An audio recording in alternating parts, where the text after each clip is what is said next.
પ્રજ્ઞા school દ્વારા આયોજિત e learning ક્લાસમાં ગણિતના લેક્ચરમાં હું જય જોશી આપ સર્વેનું સ્વાગત કરું છું। આગળના લેક્ચરની અંદર આપણે સંખ્યાના ત્રણ પ્રકાર પ્રાકૃતિક સંખ્યા, પૂર્ણ સંખ્યા અને પૂર્ણાંક સંખ્યા વિશે જોયું હતું। આજે સંખ્યાનો ચોથો પ્રકાર સમય સંખ્યાઓ વિશે અભ્યાસ કરવાનો છે। આપણે ચેપ્ટરનું નામ જ સમય સંખ્યાઓ છે। તો તમારા મનમાં પ્રશ્ન થતો હશે કે સમય સંખ્યાઓ એટલે શું? તો જે સંખ્યાને p ના છેદમાં q સ્વરૂપે દર્શાવી શકાય એ બધી જ સંખ્યાઓ કેવી સંખ્યાઓ છે? સમય સંખ્યાઓ। એક ઉદાહરણ જોઈએ, જેમ કે 2 ના છેદમાં 3। હવે આ કેવું સ્વરૂપ આવી ગયું? p ના છેદમાં q પ્રકારનું સ્વરૂપ આવી ગયું। અહીંયા 2 શું છે? p અને 3 શું છે? q। એ ઉપરાંત બીજું જોઈએ -4 ના છેદમાં 5। આનું પણ કેવું સ્વરૂપ આવી ગયું? p ના છેદમાં q, કારણ કે p બરાબર શું મેં લીધું? -4 અને q બરાબર શું લીધું? 5। એટલે ટૂંકમાં બધી જ અપૂર્ણાંક સંખ્યાઓ કેમાં આવશે? સમય સંખ્યાઓમાં। એ ઉપરાંત હું અહીંયા 0 લઉં। હવે 0 એ તો પૂર્ણ સંખ્યા છે, પણ જ્યારે આના છેદની અંદર કાઈ છે નહીં એટલે આપણે તમને એમ લાગે કે p ના છેદમાં q સ્વરૂપ તો આવ્યું નહીં, પણ કોઈ પણ સંખ્યાની નીચે આપણે 1 હંમેશા લખી શકીએ તો આપણે બની ગયું ને p/q સ્વરૂપ, કે જ્યાં p બરાબર શું છે? 0 અને q બરાબર શું છે?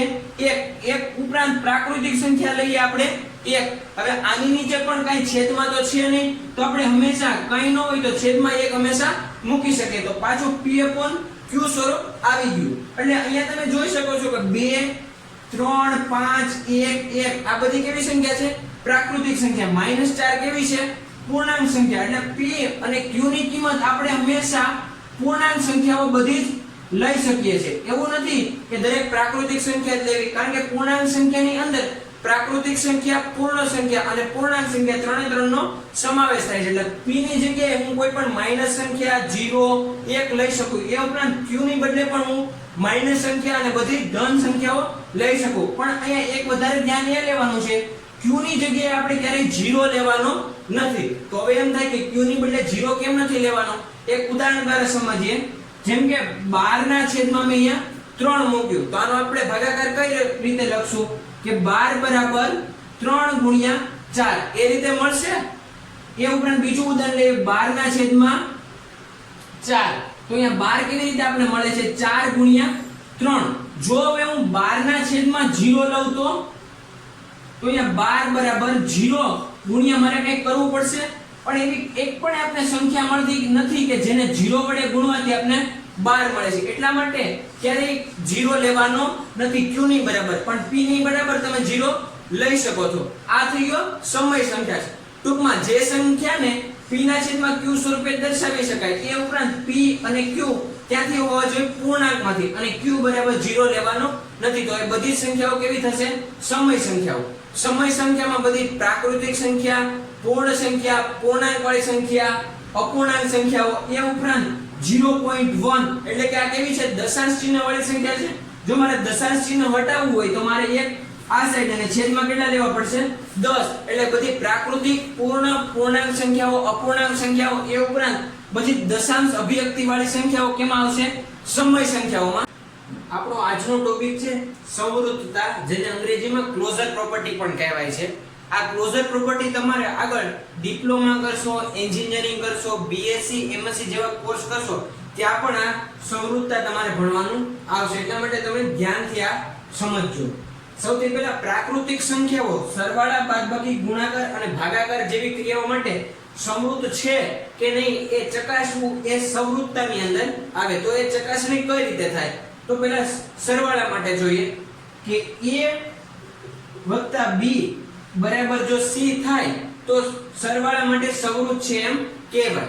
જ્યાં a અને b ની કિંમતો આપણે પ્રાકૃતિક સંખ્યામાંથી લેવાની છે, અને જો જવાબ પણ c પ્રાકૃતિક સંખ્યાના ગણમાંથી મળે તો સરવાળા માટે સંવૃત્ત છે એમ કહેવાય। એક ઉદાહરણ લઈએ, a બરાબર 2 અને b બરાબર 4। 2 + 4 બરાબર 6। હવે a અને b ની કિંમત મેં પ્રાકૃતિક સંખ્યાના ગણમાંથી લીધી 2 અને 4, અને મેં જવાબ પણ જે 6 મળ્યો એ પણ મને ક્યાંથી મળે છે? પ્રાકૃતિક સંખ્યાના ગણમાંથી। જો આવું થાય તો સંવૃત્ત છે એમ કહેવાય।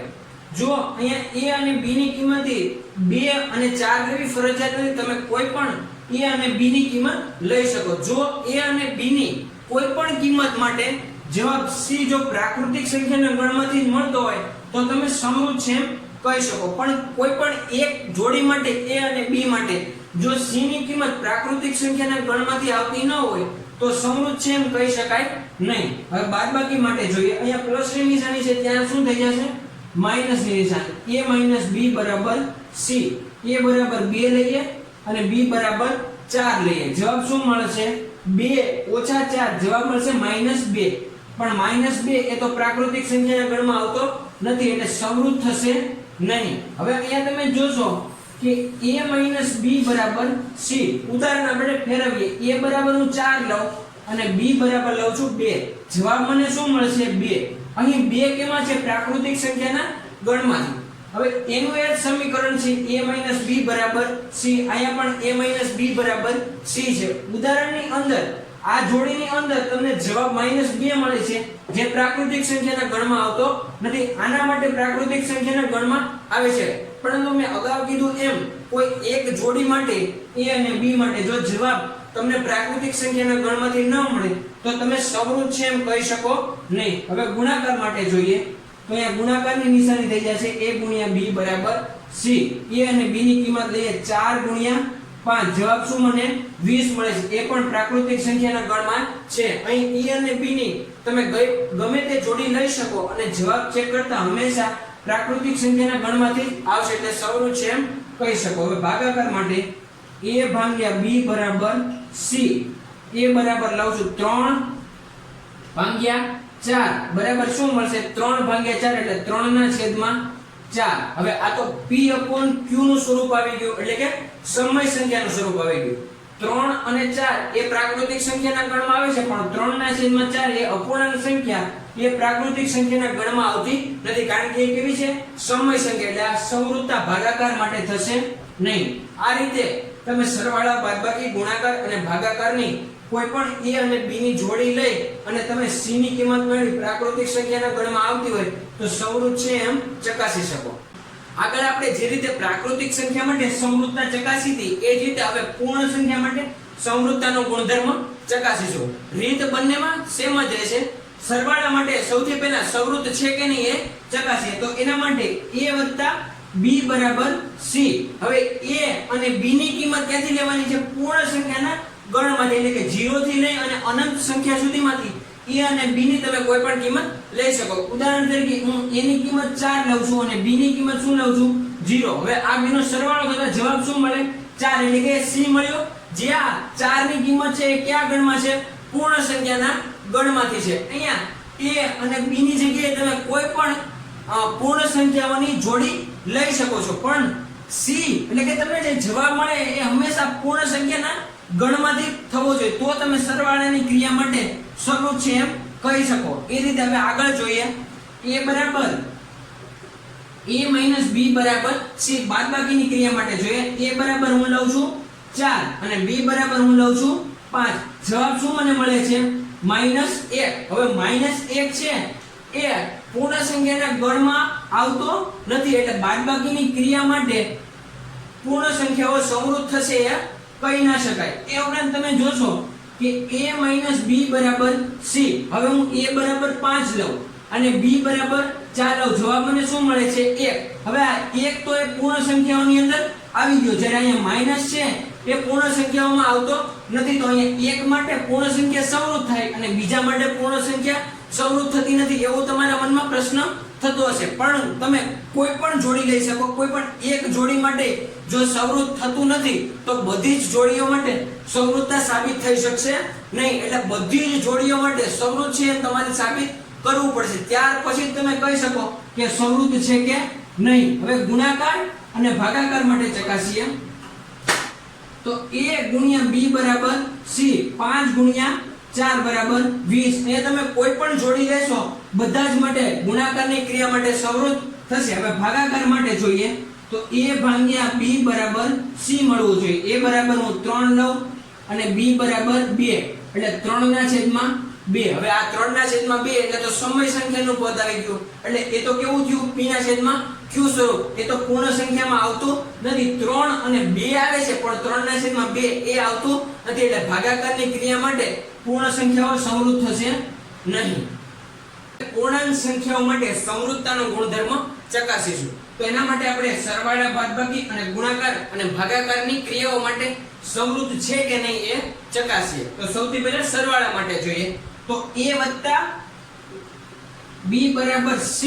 અહીંયા હું a અને b ની કિંમત કેમાંથી લેવાની છે? પૂર્ણાંક સંખ્યાના ગણમાંથી. એટલે જેમાં બધી માઈનસ વાળી સંખ્યા, 0 એ ઉપરાંત બધી ધન સંખ્યાઓનો સમાવેશ થાય છે. એટલે હું a અને b નો સરવાળો કરતા મને જે c જવાબ મળે છે એ જવાબ પૂર્ણાંક સંખ્યાના ગણમાંથી હોવો જોઈએ. જો આ બાબત સમજાતી નથી એના માટે એક ઉદાહરણ આપું. જેમ કે અહીંયા a છે એ મારો મોબાઈલ છે અને b છે એ મારા મોબાઈલનો પાસવર્ડ છે. અહીંયા હું મારો મોબાઈલ અને મારો પાસવર્ડ બંને યોગ્ય હશે તો જ મારો ફોન ખુલશે. જો અહીંયા પાસવર્ડ ખોટો હશે તો પણ મારો મોબાઈલ નહીં ખુલે, અને અહીંયા જો પાસવર્ડ સાચો છે પણ મોબાઈલ મારો નહીં હોય તો પણ આન્સર તમને મળશે નહીં. એટલે કે મોબાઈલનો લોક તમે ખોલી શકશો નહીં. એટલા માટે a અને b ની કિંમત કેમાંથી લેવાની છે? પૂર્ણાંક સંખ્યાના ગણમાંથી. અને મને જે જવાબ મળે એ પણ જો પૂર્ણાંક સંખ્યાના ગણમાંથી મળે તો એ પૂર્ણાંક સંખ્યાઓ સરવાળા માટે સમૃદ્ધ છે એમ કહી શકો. એક ઉદાહરણ લઈએ. a બરાબર લઉં છું -2 વત્તા b બરાબર 0 લઉં. જવાબ શું મને મળે છે? -2. અહીંયા -2 પણ કેવી સંખ્યા છે? પૂર્ણાંક સંખ્યા. 0 પણ કેવી છે? પૂર્ણાંક સંખ્યા. અને આ બેનો સરવાળો કરતા જે -2 મળ્યું એ પણ કેમાંથી મળ્યું? પૂર્ણાંક સંખ્યા માટે. એટલે કે સરવાળાની ક્રિયા માટે સમૃદ્ધ છે. હવે બાદબાકી માટે જોઈએ. a - b બરાબર c. હવે ધારો કે હું a બરાબર શું લઉં? 4. b બરાબર શું લઉં? -3. જવાબ શું મને મળ્યો? 1. અને એ 1 કેમાંથી છે? પૂર્ણાંક સંખ્યાના ગણમાંથી. એટલે બાદબાકી માટે પણ સમૃદ્ધ છે એમ કહી શકો. અહીંયા તમે a અને b ની કિંમત કોઈ પણ તમે પૂર્ણાંક સંખ્યાના ગણમાંથી લઈ શકો છો. આવી અનંત સંખ્યાઓનો તમે a અને b ના સ્થાને મૂકતા દરેક માટે જો c એટલે કે પૂર્ણાંક સંખ્યાના ગણમાંથી જવાબ મળતો હોય તો અને તો જ એ સમૃદ્ધ થશે. જો તમને કોઈ એક એવી જોડી મળી જાય a અને b ની કે જેના માટે c તમને પૂર્ણાંક સંખ્યાના ગણમાંથી નથી આવતો તો એ સમૃદ્ધ થશે નહીં. હવે ગુણાકાર માટે જોઈએ. a ગુણ્યા b બરાબર c. તો સરવાળા માટે જોવાનું હોય તો પ્લસની નિશાની, બાદબાકી માટે માઈનસની, ગુણાકાર માટે અહીંયા a અને b ની વચ્ચે ગુણાકારની નિશાની. ઉદાહરણ તરીકે લઈએ 5 ગુણ્યા 0. જવાબ શું મળશે તમને? 0. એ પણ કેમાં છે? પૂર્ણાંક સંખ્યાના ગણમાંથી. તો ગુણાકાર માટે પણ સમૃદ્ધ થશે. ભાગાકાર માટે જોઈએ. a ભાગ્યા b બરાબર c. ઉદાહરણ તરીકે 4 ભાગ્યા 5 બરાબર 4 ના છેદમાં 5. એટલે કે p ના છેદમાં q સ્વરૂપ આવ્યું. મેં અગાઉ પણ કીધું તો આ કેવું સ્વરૂપ છે? સમય સંખ્યાનું સ્વરૂપ છે. 4 અને 5 પૂર્ણાંક સંખ્યાઓ છે પણ 4 ના છેદમાં 5 એ અપૂર્ણાંક સંખ્યા, એ પૂર્ણાંક સંખ્યાઓમાં આવતી નથી. એટલે ભાગાકાર માટે સમૃદ્ધ થશે નહીં. એ સંખ્યા માટે સમૃદ્ધતાનો ગુણધર્મ ચકાસો અને ક્રિયાઓ આપણી સરવાળા, બાદબાકી, ગુણાકાર અને ભાગાકારની રહેશે. તો સરવાળા માટે જોઈએ. a વત્તા b બરાબર c. અહીંયા a અને b ની કિંમત સમય સંખ્યાના ગણમાંથી લેવાની છે. એટલે કોઈ પણ તમે અપૂર્ણાંક સંખ્યા એ ઉપરાંત માઈનસ સંખ્યા, 0, પૂર્ણાંક સંખ્યા, પૂર્ણ સંખ્યા, કોઈ પણ તમે સંખ્યા આ જે સમય સંખ્યાના ગણમાં આવતી હોય એ તમે લઈ શકો. જેમ કે હું અહીંયા 4 લઉં છું અને b બરાબર 1/2 એટલે કે p/q સ્વરૂપનું લઉં છું. અહીંયા કોઈ પણ સંખ્યાની નીચે કંઈ ના હોય તો તમે 1 મૂકી શકો. એટલે 4 ના છેદમાં 1 વત્તા 1/2. હવે આનું સાદું રૂપ તમે બે રીતે આપી શકો. એક તો તમે આ બંનેનો લસા લઈ શકો અથવા ચોકડી ગુણાકારની રીત થશે. ચોકડી ગુણાકારની રીતમાં આને અહીંયા ગુણવાનું રહેશે. 4 ગુણ્યા 2 વત્તા આ બે નો ગુણાકાર કરવાનો થશે 1 ગુણ્યા 1. એના છેદમાં નીચેના જે છેદ છે એ બે નો ગુણાકાર થશે. તો 4 ગુણ્યા 2 બરાબર શું જવાબ મળે છે? 8. વચ્ચે વત્તાની નિશાની. 1 ગુણ્યા 1 બરાબર 1. એના છેદમાં 2 છે. એટલે 9 ના છેદમાં 2. હવે આ 9 ના છેદમાં 2 એટલે કે p/q સ્વરૂપ મળ્યું. p બરાબર 9 અને q બરાબર 2. અને 9 અને 2 ધન વાસ્તવિક સંખ્યા એટલે કે પૂર્ણાંક સંખ્યામાં તો આવે છે. એટલે સરવાળાની ક્રિયા માટે સમૃદ્ધ છે એમ કહી શકીએ. હવે એ જ રીતે બાદબાકી માટે જોઈએ. તો a - b બરાબર c. હવે a બરાબર હું અહીંથી 0 લઉં છું. b બરાબર શું લઉં છું? -2. હવે 0 ઓછા ગુણ્યા ઓછા એટલે જવાબ શું થશે? પ્લસ.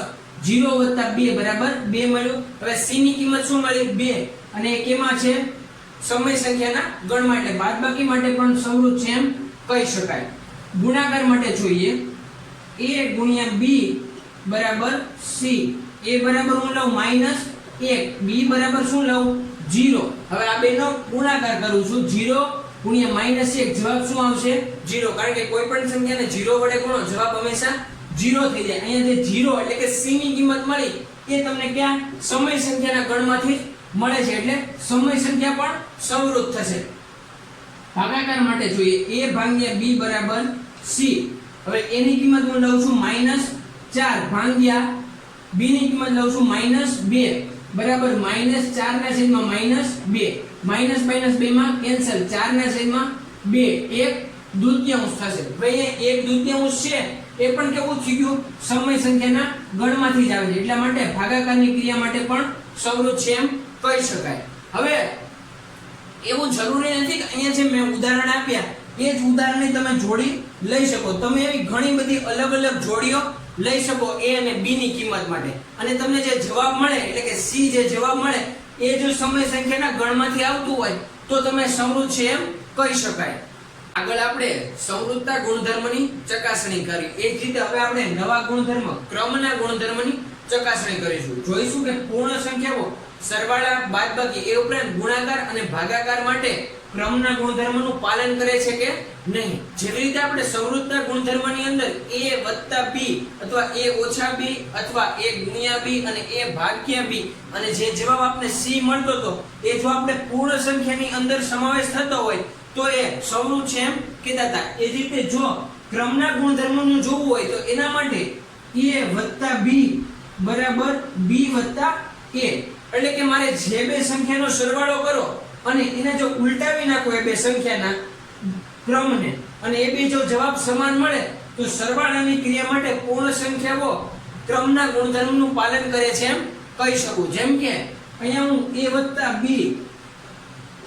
હવે તમને ખબર છે એ રીતે a અને b ની કિંમત મારે કેમાંથી લેવાની છે પૂર્ણ સંખ્યાના ગણમાંથી. અહીંયા હું કોઈ પણ સંખ્યા a અને b તરીકે લઈ શકું. જેમ કે હું અહીંયા 4 અને 5 લઉં છું. a બરાબર 4 અને b બરાબર 5. જવાબ મને શું મળશે 4 + 5 બરાબર 9. હવે એ રીતે ચકાસીએ b + a. b બરાબર મેં પેલા શું લીધું હતું 5. અહીંયા 5 મૂકશું. a બરાબર શું લીધું હતું 4. જવાબ મને શું મળશે 9. અહીંયા તમે બંને જોશો તો જવાબ કેવો મળે છે સરખા. એટલે આપણે જે અહીંયા ફોર્મ્યુલા મૂક્યો તો એનું પાલન થાય છે કે a + b બરાબર b + a.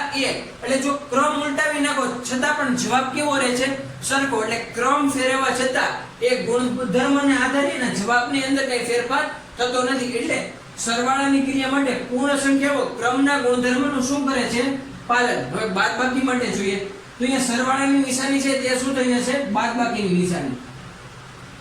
a - b બરાબર b - a. આ બેનું પાલન થતું હોય તો બાદબાકીની ક્રિયા ક્રમના ગુણધર્મનું પાલન કરે છે. a અને b ની કિંમત હું કોઈ પણ પૂર્ણ સંખ્યાના ગણમાંથી લઉં. જેમ કે a બરાબર 0 લઉં અને b બરાબર શું લઉં છું 1.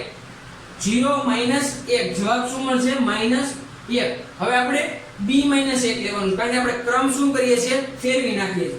b - a આપણે પેલા b શું લીધો તો એનો જ b લેવાનો છે -1 - 0. જવાબ શું મળશે -1. અહીંયા પણ તમે જોશો કે -1 અને -1 બંને જવાબ કેવા છે સરખા. એટલે બાદબાકીની ક્રિયા માટે પૂર્ણ સંખ્યા ક્રમના ગુણધર્મનું પાલન કરે છે. અહીંયા મેં ઉદાહરણ તરીકે અહીંયા 0 અને -1 લીધો છે. તમે અહીંયા કોઈ પણ બીજી પણ સંખ્યા લઈ શકો. બની શકે કે આના માટે બંને જવાબ સરખા બને પણ એક એવી તમને જોડી મળે કે બંને જવાબ અલગ પણ મળે. જો કોઈ પણ જોડી માટે a અને b ની માટે અને b અને -a માટે જો જોડી એવી મળે કે જેમાં બંનેના જવાબ અલગ અલગ મળે તો ક્રમના ગુણધર્મનું પાલન થશે નહીં. સરવાળા અને બાદબાકી માટે ક્રમના ગુણધર્મની આપણે ચકાસણી કરી. એ રીતે ગુણાકાર અને ભાગાકાર માટે જોઈએ તો એના માટે a * b બરાબર b * a નું પાલન થતું હોય તો એ ક્રમના ગુણધર્મનું પાલન કરે છે. અહીંયા a અને b ની કિંમત તમે જાણો છો એમ પૂર્ણ સંખ્યાના ગણમાંથી લેવાની છે. જેમ કે હું a બરાબર 4 લઉં અને b બરાબર 2 લઉં તો મને જવાબ શું મળશે 8. હવે જે રીતે મેં b બરાબર પહેલા કેટલા લીધા હતા 2 એ રીતે હવે મારે b ગુણ્યા a કરવાનું છે. અહીંયા a ગુણ્યા b કર્યું તો એ રીતે b ગુણ્યા a તો 2 ગુણ્યા 4 જવાબ શું મળશે 8. અહીંયા બંને જવાબ કેવા છે સરખા, એટલા માટે ક્રમના ગુણધર્મનું ગુણાકાર માટે પૂર્ણ સંખ્યા પાલન કરે. એ રીતે ભાગાકાર માટે જોઈએ તો a ભાગ્યા b બરાબર b ભાગ્યા a.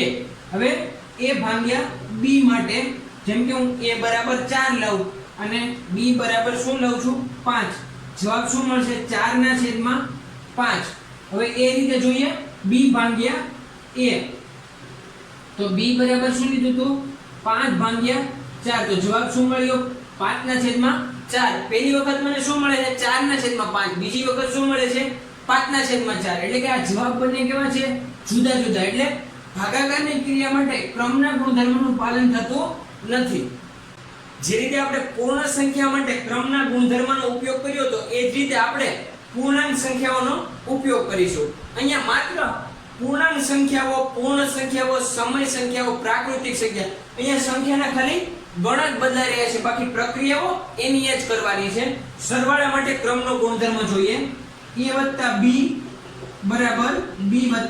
ફરી વખત કહી દઉં કે a અને b નો સરવાળો કરવાનો છે, પછી એનો ક્રમ ઉલટાવી નાખવાનો એટલે કે b a. અહીંયા b ક્યાં આવી જાય છે આગળ, અને a અને b ની કિંમતો ક્યાં લેવાની છે પૂર્ણાંક સંખ્યાના ગણમાંથી. ઉદાહરણ તરીકે a b 3 4, a બરાબર 3 લઉં અને b બરાબર શું લઉં 4, જવાબ શું આવશે 7. હવે b a લઉં, b a બરાબર b ની કિંમત અહીંયા આગળ આવી જશે 4 3, જવાબ શું મળશે 7. અહીંયા તમે જોયું કે બંનેની જવાબ કેવા મળે છે સમાન. એટલે a b કરું કે b a જવાબ કેવો રહે છે એકનો એક. ક્રમ બદલાવા છતાં જવાબમાં કંઈ પણ ફેરફાર થતો નથી. એટલે ક્રમના ગુણધર્મનું પૂર્ણાંક સંખ્યાઓ સરવાળા માટે પાલન કરે છે. એ જ રીતે બાદબાકી માટે જોઈએ. અહીંયા ખાલી નિશાની બદલવાની છે. અહીંયા પ્લસ છે તો અહીંયા કેની કરવાની છે માઈનસ ની. ઉદાહરણ તરીકે આ જ સંખ્યાઓ લઈએ 3 - 4, જવાબ મને શું મળશે -1. હવે ક્રમ બદલી નાખું 4 - 3, જવાબ શું મળે +1. ઉપર મને મળ્યો -1 અને નીચે કેવો મળે છે +1. એટલે કિંમતો કેવી છે બદલાઈ જાય છે. એટલા માટે બાદબાકી માટે ક્રમના ગુણધર્મનું પાલન થતું નથી. ગુણાકાર માટે જોઈએ. આપણે અંકો એના જ રાખીએ 3 × 4, જવાબ મને શું મળે છે 12. હવે આપણે ક્રમ બદલી નાખશું 4 × 3, છતાં પણ મને જવાબ શું મળે છે 12. અહીંયા બંને અંકો માટે જવાબ કેવો છે સમાન. એટલે ક્રમના ગુણધર્મનું પાલન થાય છે. ભાગાકાર માટે જોઈએ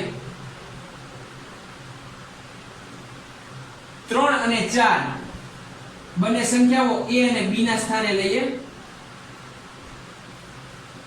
અહીંયા 3 / 4 એટલે 3 ના છેદમાં 4. એ જ રીતે b / a લઈએ 4 ના છેદમાં 3 આવશે, કારણ કે આગળ આપણે b કેટલો લીધો તો 4 એટલે 4 ના છેદમાં 3. અહીંયા ક્રમ ઉલટાવતા પહેલામાં 3 ના છેદમાં 4 અને બીજા અંકની અંદર 4 ના છેદમાં 3 મળે છે. અને આ બંને સંખ્યાઓ કેવી છે સમય સંખ્યાઓ, કારણ કે આને p/q સ્વરૂપે દર્શાવેલું. અને જે આપણે જવાબ જોતો તો એ ક્રમના ગુણધર્મનું પાલન પણ થતું નથી. એટલે પૂર્ણાંક સંખ્યાઓ ભાગાકાર માટે ક્રમના નિયમનું પાલન કરતી નથી.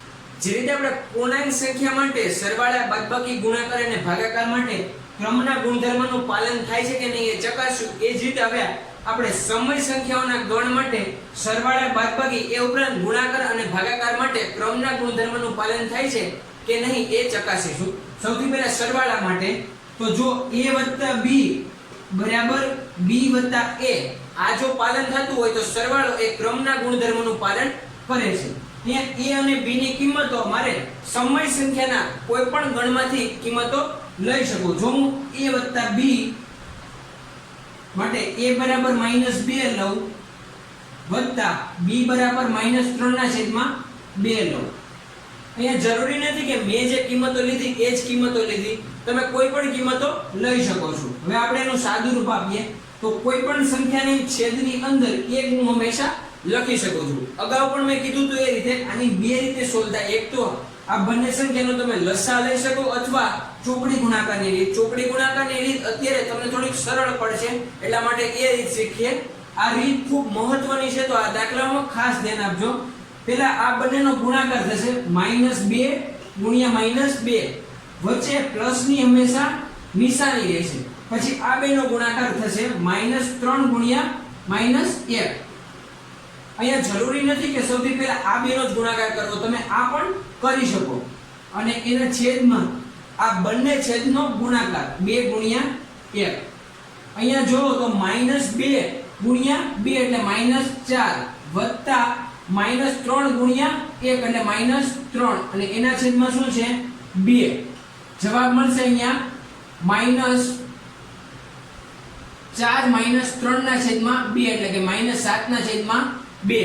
હવે આપણે b વત્તા a જોઈએ.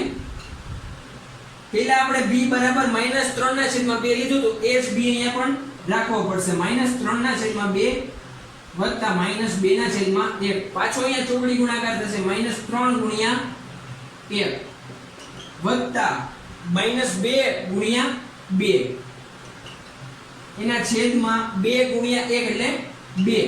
હવે અહીંયા સરવાળો કરો આ બે ગુણાકાર અને પછી બેનો સરવાળો -3 વત્તા આ બેનો ગુણાકાર -4 એના છેદમાં 2 એટલે જવાબ શું મળશે -7 ના છેદમાં 2. અહીંયા બંને જવાબ કેવા મળે છે તમને સમાન, એટલે કે સરવાળા માટે સમય સંખ્યાઓ ક્રમના ગુણધર્મનું પાલન કરે છે એમ કહી શકાય. હવે એ જ રીતે આપણે બાદબાકી માટે તપાસીએ કે ક્રમના ગુણધર્મનું પાલન થાય છે કે નહીં. બાદબાકી માટે સૂત્ર એ જ રહેશે a - b બરાબર b - a. હવે a અને b ની કિંમતો લઈએ. ધારો કે હું a બરાબર 0 લઉં અને b બરાબર -1 લઉં તો મને જવાબ શું મળે છે -1. એ જ રીતે b - a માટે હવે અહીંયા મારી a ની કિંમત પાછળ લઈ જવાની, b ની કિંમત આગળ. b શું છે -1 ઓછા 1. જવાબ શું મને મળ્યો -1. અહીંયા બંને જવાબ કેવા છે સમાન, એટલે ક્રમના ગુણધર્મનું પાલન થાય છે. એ જ રીતે તમે ગુણાકાર અને ભાગાકાર માટે સમય સંખ્યાઓની કોઈ પણ જોડ લઈ શકો અને તમે સાદુરૂપ આપી અને બંને ગુણધર્મો ચકાસી શકો કે ગુણાકાર અને ભાગાકાર માટે ક્રમના ગુણધર્મનું પાલન થાય છે કે નહીં. પૂર્ણાંક સંખ્યાઓ માટે જૂથના ગુણધર્મની ચકાસણી કરીએ. સરવાળા માટે જોઈએ તો a b c, અહીંયા પહેલો કૌંસ અહીંયા રહે છે બરાબર a b c. જો આ સાઈડનું પદ અને આ સાઈડનું પદ જો બંને બરાબર હોય તો આપણે સરવાળા માટે પૂર્ણાંક સંખ્યાઓ જૂથના ગુણધર્મનું પાલન કરે છે એમ કહી શકીએ. a b અને c ની કિંમત પૂર્ણાંક સંખ્યાના ગણમાંથી કોઈ પણ તમે ત્રણ કિંમતો લઈ શકો. ધારો કે a બરાબર હું લઉં છું -4, b બરાબર 0 અને c બરાબર 3 લઉં છું. હવે a b c બરાબર a ની કિંમત -4 b બરાબર 0 3 એટલે કે -4 3. જવાબ શું મને મળે -1 ઓછા 4 3 એટલે 4 માંથી 3 જાય તો જવાબ 1. મોટાની હંમેશા નિશાની. હવે આનું જોઈએ a b c. પાછું કીધું કે અહીંયા કૌંસ આગળ આવે છે, અહીંયા કૌંસ પાછળ આવે છે. b અને c ને જોડે છે, અહીંયા કૌંસ a અને b ને જોડે છે. a b -4 b બરાબર 0 c બરાબર 3 એટલે કે -4 3. જવાબ શું મળશે -1. અહીંયા બંને કિંમતો કેવી મળે છે સમાન, એટલે કે પૂર્ણાંક સંખ્યાઓ સરવાળા માટે જૂથના ગુણધર્મનું પાલન કરે છે. એ જ રીતે તમે બાદબાકી માટે પણ જોઈ શકો.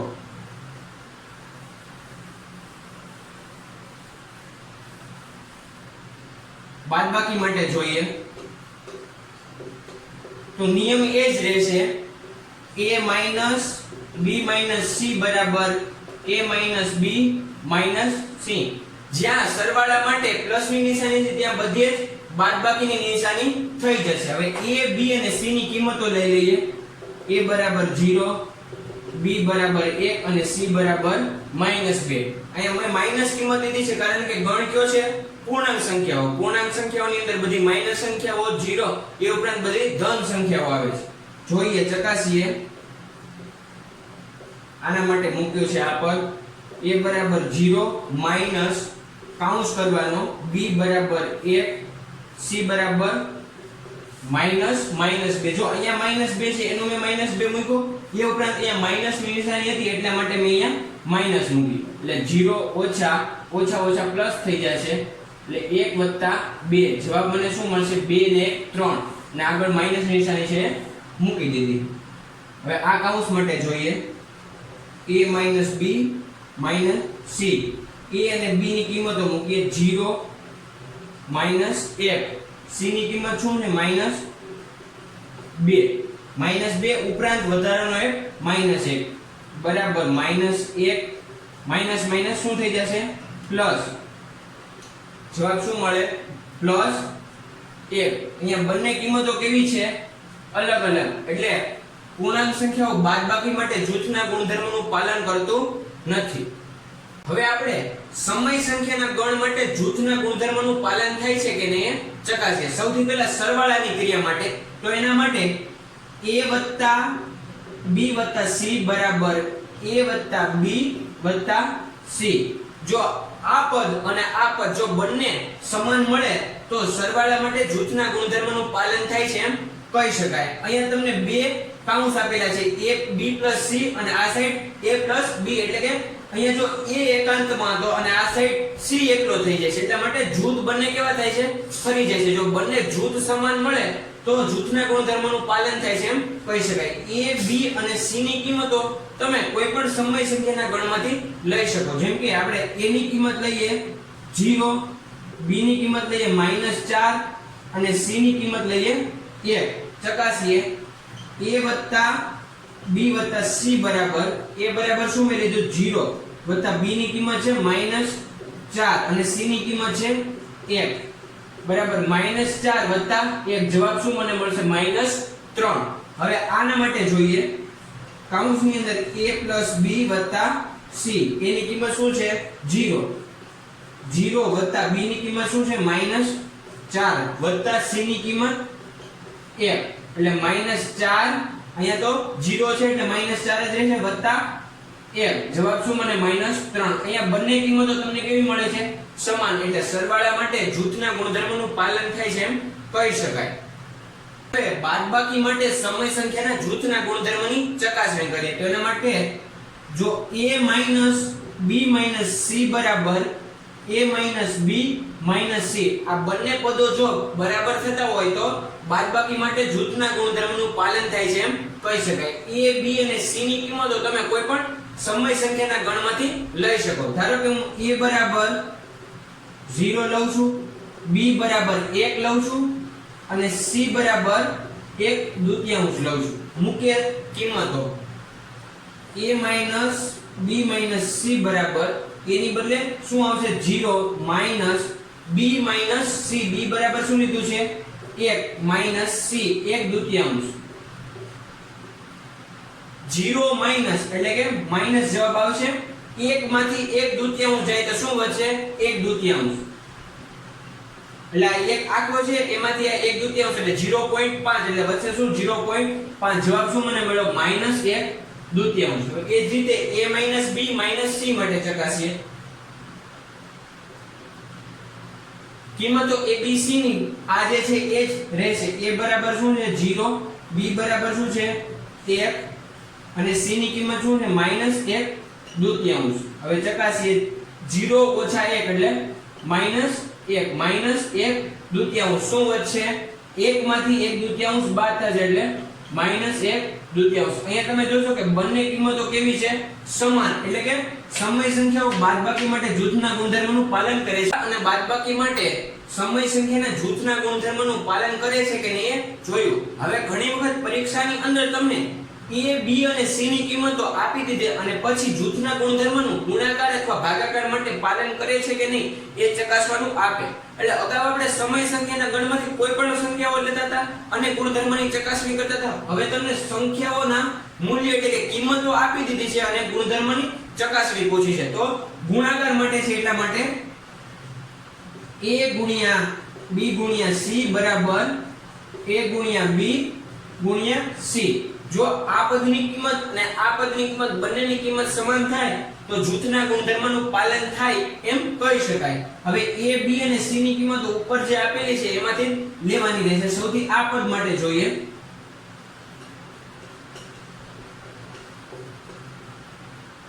a બરાબર 3/4, b અને c ની કિંમતો 1/2 અને 4/6. અગાઉ આપણે આવા પદોનું સાદું રૂપ આપતી વખતે ચોકડી ગુણાકાર કરતા હતા, પણ જ્યારે ગુણાકાર હોય ત્યારે ચોકડી ગુણાકારની રીત કરવાની જરૂર નથી, સીધો તમે ગુણાકાર કરી શકો. એટલે 3 ગુણ્યા 1 ગુણ્યા 4 એટલે ઉપરના પદોનો ગુણાકાર લખું છું, છેદમાં બધા નીચેના છેદનું. બરાબર. હવે આ 4 4 સમાન છે એટલે 4 4 ઉડી જશે. 3 ગુણ્યા 2. હવે ઉપર ખાલી એક વધેલો છે એટલે એક લખવાનો, છેદની અંદર એક 2 છે અને બીજા 2 એટલે આ બે વચ્ચે ગુણાકારની નિશાની એટલે બેનો ગુણાકાર 1 2 ગુણ્યા 2 બરાબર 4. એ જ રીતે હવે આપણે આ પદ માટે જોઈએ. કિંમતો એ જ રહેશે. કૌંસની અંદર 3 ગુણ્યા 4, b ની કિંમત છે 1/2 અને c ની કિંમત છે 4/6. સૌથી બધા પદોને ઉપર મૂકી દઈએ. 3 ગુણ્યા 1 ગુણ્યા 4 અને છેદવાળા પદોને છેદમાં રાખીએ. 4 2 અને 6 વચ્ચે ગુણાકારની નિશાની. છેદ ઉડાડીએ. 4 4 સમાન છે એટલે એ જશે. 3 ગુણ્યા 2 એટલે અહીંયા 2 રહેશે. ઉપર શું વધ્યું? 1 અને છેદમાં 2 ગુણ્યા 2 બરાબર 4. હવે અહીંયા પણ 4 છે ને અહીંયા 1/4 છે. બંનેમાં 1/4 છે એટલે બંને પદો કેવા મળ્યા? સમાન. એટલે કે જૂથના ગુણધર્મનું પાલન થાય છે એમ કહી શકાય.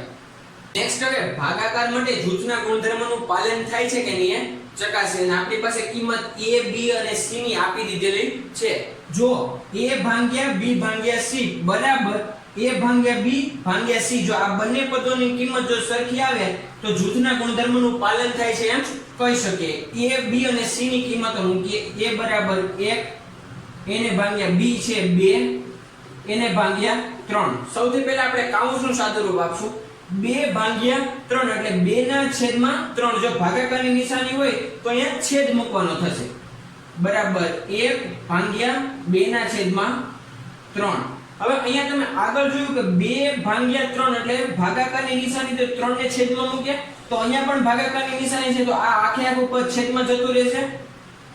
તો લખીએ 1 આખાના છેદમાં 2 ના છેદમાં 3. હવે ભાગાકારની નિશાની હોય ત્યારે ઉપરના પદને હંમેશા અંશ કહેવાય અને નીચેના પદને હંમેશા છેદ કહેવાય. અહીંયા તમને એક ભાગાકારની નિશાની, અહીંયા પણ તમને ભાગાકારની નિશાની દેખાય છે. તો આ છેદ થયો. અહીંયા આ સંખ્યા માટે આ અંશ અને છેદ થશે એટલે 2/3 ની અંદર અંશ 2 અને 3 શું થશે? છેદ. જ્યારે ઉપરની સંખ્યા માટે અંશ 1 અને છેદ 2/3. એટલે ટૂંકમાં હું એમ કહેવા માંગુ છું કે 3 છે એ આ છેદ એનો પણ છેદ છે એટલે છેદનો છેદ હંમેશા ક્યાં જશે? અંશની અંદર. એટલે 3 ઉપર આવશે. 1 ગુણ્યા 3 એના છેદમાં 2 એટલે જવાબ શું મળશે? 3/2.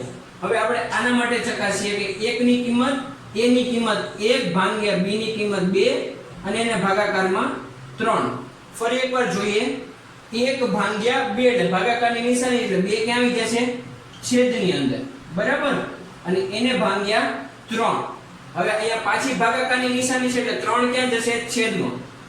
એટલે 1/2 એના છેદમાં 3. ફરી વખત તમે જોશો કે આ ઉપરનો છે અંશ કેવા છે, નીચેનો છેદ કેવા છે. એટલે 1/2 અંશમાં છે, 3 છેદમાં છે. પણ અહીંયા તમે જોશો કે 1/2 એની છેદની અંદર 3 છે એટલે છેદ બને છે. આ પણ છેદ છે, આ પણ છેદ છે એટલે આ બેનો ગુણાકાર થશે. 1 એને ગુણ્યા 2 ગુણ્યા 3 1 ના છેદમાં 6. એકમાં જવાબ મળ્યો 3/2 અને બીજામાં 1 ના છેદમાં 6 એટલે આ બંને સમાન નથી એટલે જૂથના ગુણધર્મનું પાલન થતું નથી એમ કહી શકાય. હવે પછીનો નેક્સ્ટ ટોપિક છે વિરોધી સંખ્યા એટલે કે નેગેટિવ નંબર. વિરોધી સંખ્યા એટલે કે એવી બે સંખ્યાઓ કે જેમનો સરવાળો કરતા જવાબ હંમેશા શૂન્ય મળે. ઉદાહરણ તરીકે તમને એક સંખ્યા આપેલી છે 3. હવે એમાં હું કઈ એવી સંખ્યા ઉમેરું કે મને જવાબ શું મળે? શૂન્ય. તો એ સંખ્યા થશે -3. બરાબર. જો એ +3 હતા તો એની વિરોધી સંખ્યા કઈ થશે? -3. બીજું ઉદાહરણ લો. જેમ કે અહીંયા 4 લઉં તો 4 માં એવી કઈ સંખ્યા ઉમેરું કે મને જવાબ શૂન્ય મળે તો -4.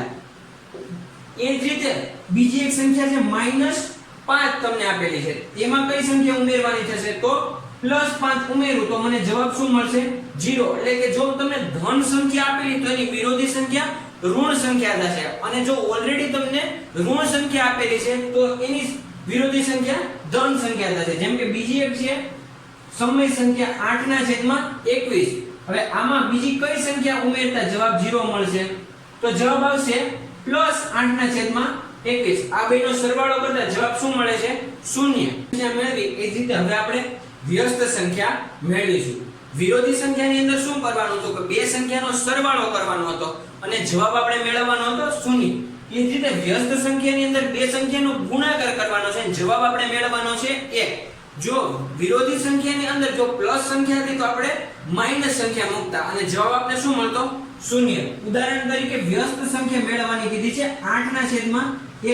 હવે 8/21 ને એવી કઈ સંખ્યા વડે હું ગુણીશ તો જવાબ મને મળશે 1. તો આના માટે બહુ સરળ રીત છે કે આ સંખ્યાને ઉલટાવી નાખવી. એટલે 8/21 છે એને ઉલટાવતા 21/8 થઈ જશે. હવે અહીંયા તમે જોશો કે ગુણાકારની અંદર 21 સમાન છે એટલે એ ઉડી જશે, 8 સમાન છે એટલે ઉડી જશે, કાંઈ ન વધતા જવાબ આપણે શું મળે છે 1. એટલે 1 બરાબર 1 એટલે તમને વિરોધી સંખ્યા મળી ગઈ. એટલે જો 8/21 પૂછી હોય તો એની વિરોધી સંખ્યા થશે 21/8.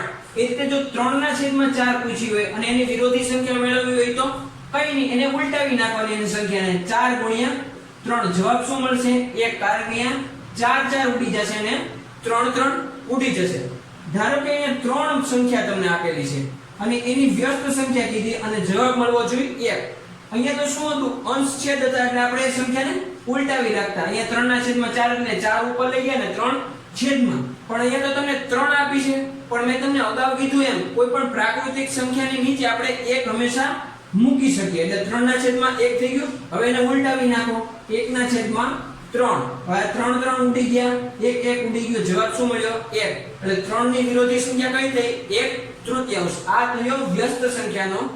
હવે પછીનો નેક્સ્ટ ટોપિક છે બે સમય સંખ્યાઓ વચ્ચેની સમય સંખ્યાઓ મેળવવાની. તો બે સમય સંખ્યાઓ વચ્ચેની અનંત સમય સંખ્યાઓ મળે છે, પરંતુ તમને પ્રશ્નની અંદર કોઈ પણ બે સમય સંખ્યા આપી દેશે અને એની અંદરથી કોઈ પણ નિશ્ચિત સંખ્યાઓ મેળવવાની રહેશે. અહીંયા તમને દાખલાની અંદર સંખ્યા 3 અને 4 ની વચ્ચે 5 સમય સંખ્યા મેળવવાનું કીધું છે. તો આ દાખલો આપણે ગણીએ.